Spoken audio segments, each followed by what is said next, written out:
was explaining yesterday as far as the elderberry syrup, and I wanted to show you guys how I'm actually going to make this elderberry syrup out of this elderberry kit.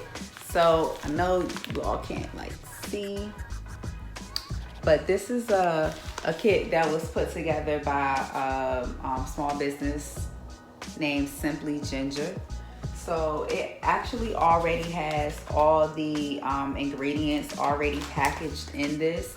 Normally I would have gotten my elderberry separate, and I would have added my own clove, my own ginger, and cinnamon to it, okay? Alongside of the kit, I will be using raw honey. Now, I also explained the difference between, this is raw honey unfiltered. So this is Kirkland brand. Many of you guys are familiar with, you know, how this raw honey looks. I'm going to be using this one with my elderberry syrup. But this I actually used before as well with my elderberry syrup. And it is the raw, unpasteurized, and unfiltered. So you can actually purchase this. You can order it or actually purchase this from Whole Foods. This is really good because you get all the raw benefits of the honey, and it's unpasteurized. So which means that it wasn't heated. And so you have all the natural ingredients, you know, it's pure, and it has live enzymes, vitamins, minerals, and all the nutrients that are carefully preserved as a whole food. So it's basically like it's straight from the hive, okay? It's also unprocessed, maximum level of natural antioxidants, and full of beneficial factors as a functional food. Naturally crystallized, energy packed, true raw state, not forcefully processed to make creamy and spreadable. Basically, which means that the difference between this, it's pasteurized to make it creamy. Now, the reason why I'm going to use this is because, of course, I have more of this, so I'm going to use this. But I'm going to save this because this I dip into. It's really, really, really good for you. So sometimes I may get like a spoonful or half a spoonful and just eat off of it because, again, it has live enzymes. So I'm going to keep this, you know, and continue to use this as I would anyway. And like I said, if you were to order the actual elderberries by itself, you would add cinnamon. This is cinnamon powder. You don't have to get powder. You can actually add cinnamon sticks to them, as well as clove. This, again, this is powder. But 1 year that I did make it, I used the actual clove itself, like the cloves, and that worked well. So if you want to get the cloves, and also I have ginger. It's something that I would add as well. So this is, I normally buy my spices in bulk when I can. This is ground ginger. And again, if you wanted to use the raw ginger, everything once it's boiled, the elderberries and the ingredients has boiled for about 35 to 40 minutes. I'm going to basically press it down and squeeze all of the juice from it, and I'm going to store it in mason jars. So the amount of elderberries that I have will more than likely make about 16 ounces. And you actually need strainer as well. And pretty much it looks something like this. I had my juicer handle. It's magnetic, so it kind of like stuck to it. So you'll use something like this. They come in different sizes. I have like this bigger size that I'm going to use. And of course, a big pot I'm going to use. And you'll need your water. This is alkaline water. If you choose to use spring water, that's fine. It's your choice. And you will need a measuring cup as well. So what I'm gonna do is go ahead and start the process.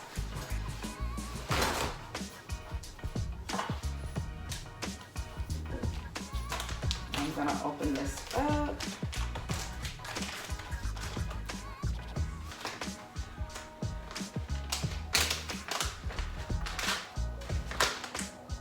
Ooh, it smells so good, and I don't know if you can see in there. So this is already mixed in, like I said, with the elderberries, the ginger powder, ground ginger, cinnamon sticks, and also the whole cloves, which I know already just by the smell of it, it's going to be some good stuff. So she also has the ingredients. Now I actually have a recipe that I use, but this particular brand, they already have the recipe on the back. So what I'm going to be using today is 3 cups of filtered water. So I got my alkaline water, as well as 1 cup of raw honey. And for those of you that do not use honey, or you know, you have a vegan diet, definitely you can use maple syrup as well. Okay, so you do not have to use honey, you can use maple syrup, and that makes it 100% vegan. And of course, you'll need a jar with the lid. Like I said, I'm going to be storing mine in my mason jars. Mason jars come in, you know, very big sizes. So I only have my 8 ounces because I also do like whipped shea butters. So I always have like 8 ounce, 4 and 8 ounce jars, you know, that I keep around.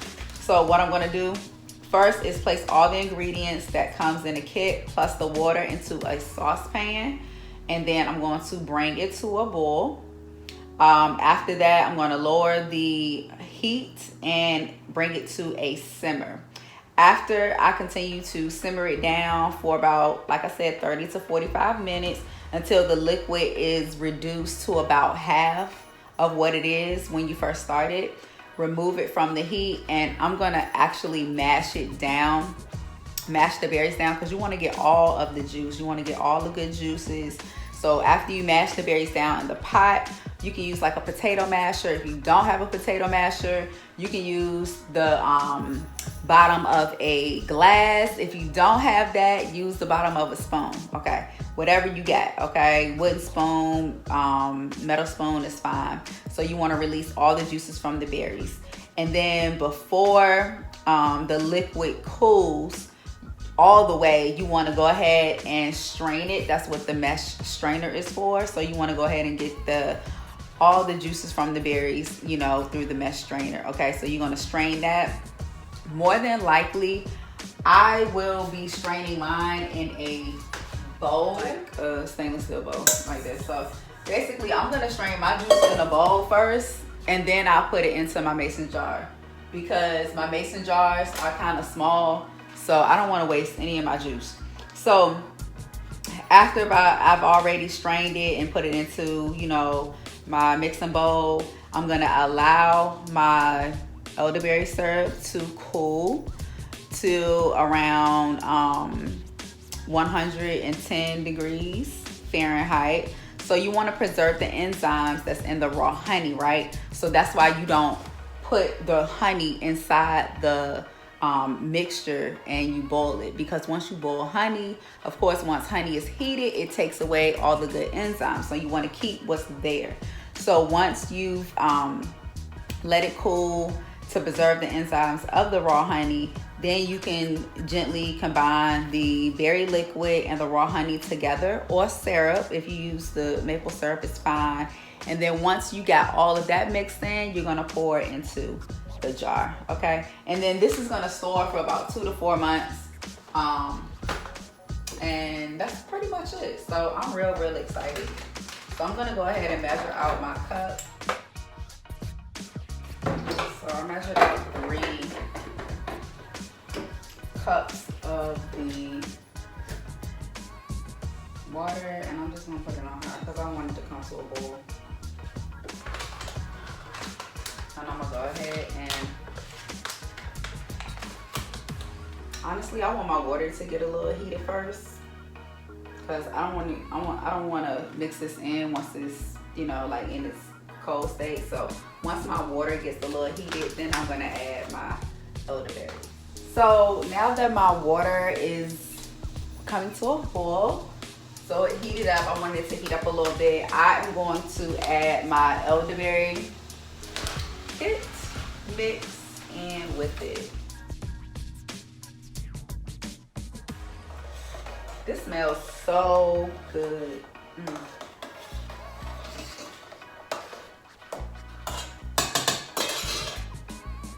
I'm gonna go ahead and let it boil up, and then I'm gonna give it, I'm gonna cover it up. So now that I've set the time, well, I'm sorry, I've set the temperature down on low. So now I'm just gonna have that simmer, and I'm gonna set my timer to about, I'm gonna set it to about 35 minutes or so, and then check it, and then just stir it up, and then I'll do it for another 10, okay? So after that, I'll come back and you guys, will see the results after that. Okay, so now that I have let the elderberry come to a simmer, and I am now mashing it with a mashed potato masher, just so I can get all the juices out of the berries.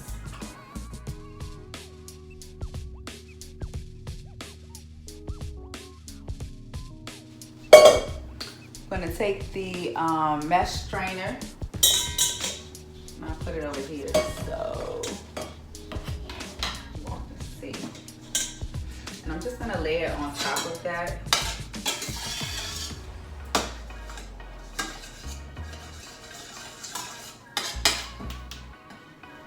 Pour this into the strainer.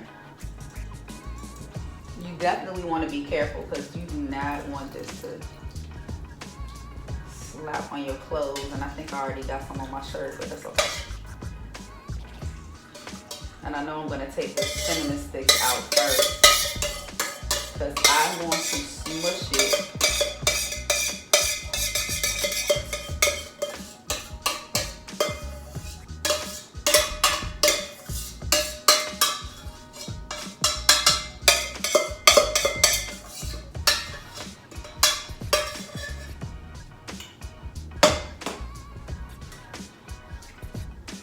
Before I take the cinnamon sticks out, I'm just going to press it down. And what you're doing is basically pressing everything through the mesh so you can just pretty much just get the juice. And you want to make sure that you have a strong mesh strainer. Otherwise, if you get like a not so durable one, it may like come apart as you're pressing down. So you want to make sure you get like a nice durable strainer.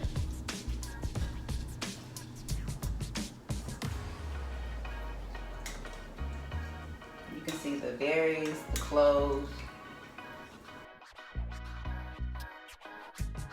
And if you don't have a mesh strainer, another thing that you can do is you can get like some cheesecloth or like cheesecloth little bags and put all the berries in it and let it boil inside of the water, inside of the bag. So once it's done boiling, you can actually strain it with your hand. That's if you don't have a mesh strainer. And if you wanted to do it that way, you're more than welcome to do that. It may be a little bit more messier because again, you'll be squeezing it with your hands. All right, I think we just about got all the juice out of these berries.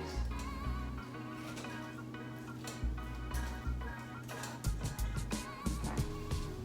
So if you guys can see, it's literally like it's like a paste.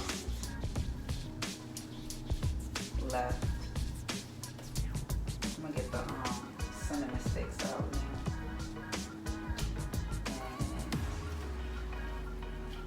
And strain it just a little bit more.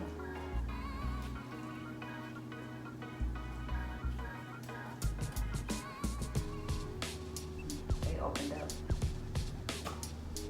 So I ended up boiling it for 45 minutes. So I did 45 minutes straight instead of the 30 and then the 10. And then I let it cool just a little bit.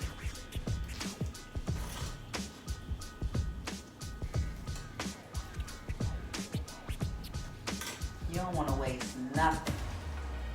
I am pressing down on this.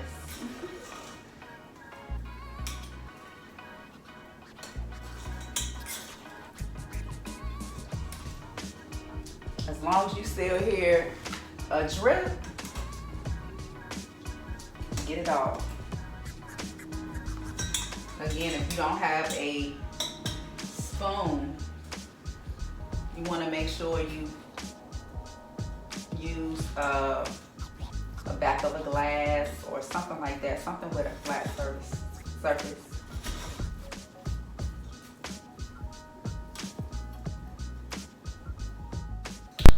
Okay, so now that I have squeezed literally every drop out of these berries, you guys want to see it.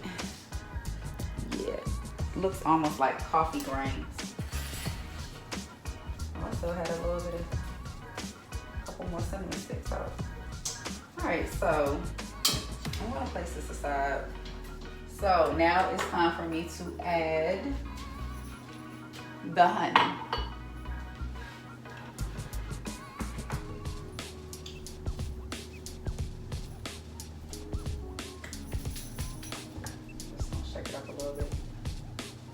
And instead of squeezing, I'm taking the top off because literally I'm adding a whole cup to it. So I don't want to be squeezing for days. And I like using glass measuring containers because it's real easy to, you know, wash and clean.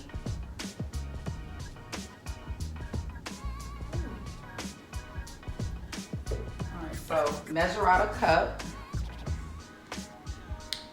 Got a cup measured here.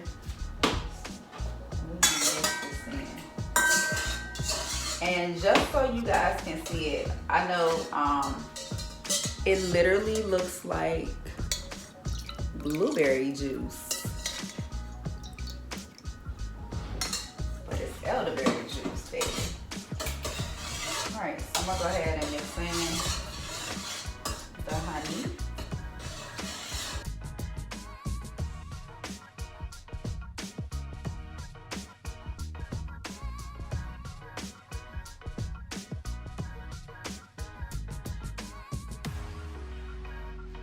I'm literally gonna get a spatula.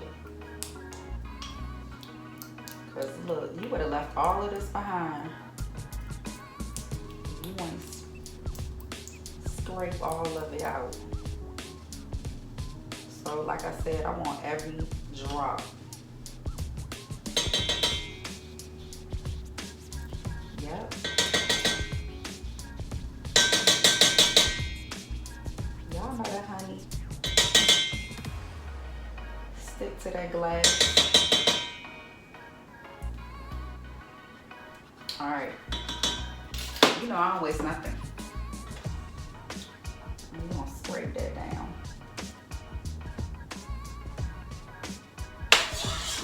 I'm gonna mix it up real good. Come on, y'all, with the elderberry syrup, honey.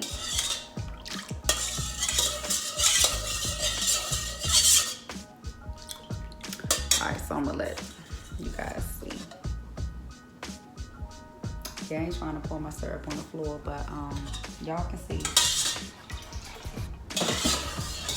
Now, if I would have used the unfiltered, the other honey,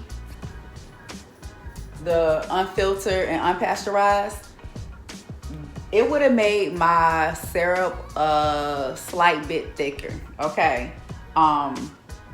Because again, this is thick, okay? There's nothing wrong with it as far as being thick, but I'm just saying it would have been a difference. So, like I said, the last few times when I made my elderberry, I used the raw unpasteurized. So this is really my first time making it with the just unfiltered honey. So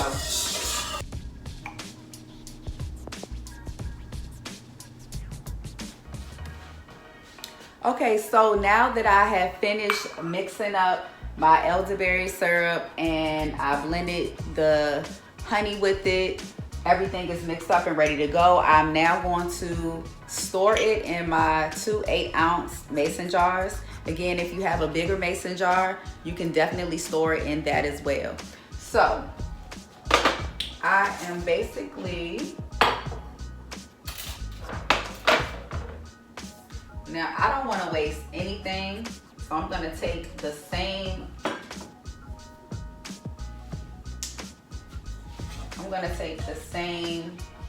measuring cup and use that to fill up my jars.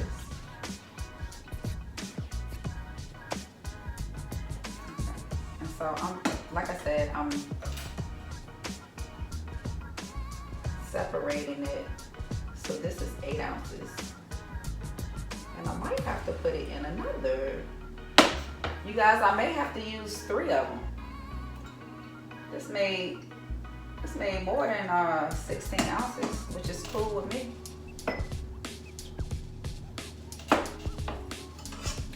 You know what? And actually, I think I'm gonna be able to fill at least 2 more jars up. So I'm really excited about that. And I appreciate you guys watching. So I'm gonna go ahead and get my elderberry syrup all nice and sealed up and ready to go. And we have elderberry syrup to last us for about 2 to 4 months, you guys. My family and I will get the best nutrients from this, so I'm excited. Again, it's filled and packed with vitamins C, A, and B. So definitely, if you have never made elderberry syrup, there's no excuses now, so you know how to make it. If you have any other questions, feel free to, hit me up. You can follow me on Instagram at blackdiamond.info. Also, YouTube, like, subscribe, and share, as well as Facebook, Black Diamond Informative. So until next time, I hope you guys enjoyed the making of elderberry syrup, and hope to see you making elderberry syrup as well. Y'all stay healthy and stay blessed. Peace.